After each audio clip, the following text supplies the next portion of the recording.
Okay, you're one, yeah, right, which is an Ionian, Greece Ionian. But this is when, by the time that this is referring to that land. Why? Because when the so-called white men took over that land, they became Greeks. They took on their name upon themselves. That's why you know these Edomites today as Greeks or Grecians, you know, because they took over that part of the world. You know, that's where they really started getting up to Europe through the Macedonians, which were Edomites. I have this website here, right, and it says Alexandros, Macedon, and Macedonia. Right now, this guy, he goes into a rant about how the original Macedonians are really, you know, from the Pelasgian and, you know, all them, you know, Pelagesian or whatever, you know, them people, the original Japhites were. But it's not true, because the people, well, we'll read it and you know, give, you know, you'll see for yourself. And you, like I said, you can read this. There's a lot of bones in this thing, you know, so if you want to read through it, you can read through it. But it's just a little couple of points here that I wanted to make, just to show you that the so-called white men that's there today, they're not the original people of that land. All right, which they're all descendants from Alexander the Greek, which they're all descendants of Alexander the Greek, you know. So they all the same people, you know. But that's the same thing that's happening over there in the land of Israel. You got one sect of so-called Jews fighting against another sect of so-called Jews, and the one saying that one of them is not the Israelites, and the other one saying that they're not the Israelites. Well, neither one of them are Israelites. It says the world has never never tired of speaking about Alexander the Great. But how many people, and especially how many historians, have visited Macedonia and tried to speak with a Macedonian? I'm just going to skip through here a little bit. How many historians have studied the history of the Macedonians and of the Macedonian state, from its early foundation to the present day, when it shared between the Greeks, the Bulgarians, Yugoslavians, and the Albanians, each trying to adjudicate a claim for the territory and for the Macedonians? Does anyone care today if today the Macedonians, living in their own country but under a Greek yoke, lead a worse life than under the Ottoman rule? The Greeks do not acknowledge their existence, so do not offer them the well-known rights any minority is entitled to. See, so you have a situation where the people of Greece, which are the same people that conquered Macedonia, they're the same people, but now they're trying to separate themselves from those people of Macedonia, and trying to say that those people of Macedonia, they're not actual Greeks, which they're right, but they're not Greeks either, because they're Edomites. So there's this ongoing fight between them. Now it says here the origin of the Macedonians. It says, why are the Greeks so keen on lying about it when they consider the Macedonians to be of Greek origin? If their theory is so blatantly wrong, it's a pity, I think. This could make us believe that actually their entire culture may be hiding a well-buried theft long since woven into their history. So that's why they don't want to allow the so-called Macedonians up in there. But it's too late, because everybody knows that Alexander the Greek, who those people in Greece are descendants of, he came from Macedonia. Philip, his father, so big deal, because that was the beginning of the so-called white man getting into Europe through Greece. All right, I'm just jump down one more point I want to make in here. It says one of the descendants of Alexander the First of Macedon was denied participation in the Olympic Games on account of being a barbarian and not a Greek. See, so they were not Japhetic, they were not Japheth, and so like I was saying here in the book of Joel, the 3rd chapter, when it speaks about that the Hamites and them Ishmaelites sold our people to the hand of the Grecians. The reason why they call them Grecians, because by that time they had already taken over this land. Because when did the so-called slave trade start? Around the 1500s into the 1600s, which the bulk of the slaves coming over in 1620. So by that time the so-called white man, the Edomites, had already infiltrated Europe. All right, now I want to go to this other I want to go to Genesis, the 27th chapter and the 34th verse, because I want to show you a little something and a comparison that I made.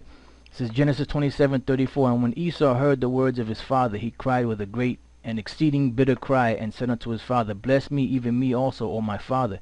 Now this is when Jacob got over and got slick and basically stole Esau's birthright, which was already set up in the spirit anyway. And he said, thy brother came with subtlety and hath taken away thy blessings. And he said, is not he rightly named Jacob?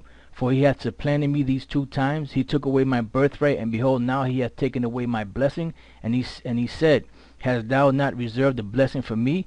And Isaac answered and said unto Esau, behold, I have made him thy lord. See, that's why Esau came under subjection under us, with King David, and the other Judite kings.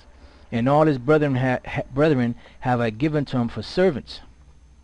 And with corn and wine have I sustained him. And what shall I do now unto thee, my son? And Esau said unto his father, hast thou but one blessing, my father? Bless me, even me also, O my father. And Esau lifted up his voice and wept. And Isaac his father answered and said unto him, behold, thy dwelling shall be the fatness of the earth, and of the dew of heaven from above. And by thy sword thou shalt live, and shalt serve thy brother. See, that's why Esau had to serve us. And it shall come to pass, when thou shalt have the dominion, that thou shalt break his yoke from off thy neck. Now, I'm going to go here to the book of 2 Chronicles. Because there's several, there's a couple scriptures that go into the same topic, but I kind of like the way this one was worded. This is 2 Chronicles 21:8. It says, and in his days the Edomites revolted from under the dominion of Judah.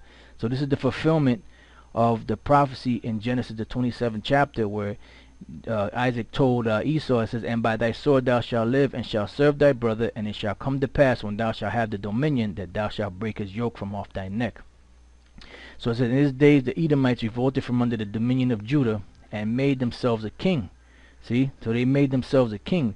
Now, if you type in a list of kings of Edom, there's certain Assyrian and Syrian writings that actually have a list of some of the names of the kings of Edom, which is not really important because it's not really in the scriptures, even though the name king is in there. But they do have a record of some of these kings, of Esau. They used to call them Udum or Idumi, the kings of Edom. All right. It says, then Jehoram went forth with his princes and all his chariots with him, and he rose up by night and smote the Edomites which compassed him, and the captains of the chariots. So the Edomites revolted from under the hand of Judah unto this day. Now this right here, this particular incident, this happened after King David and after King Solomon. So this happened around the year 896 BC. Around that, about between 900 and 890 BC, somewhere in that time frame.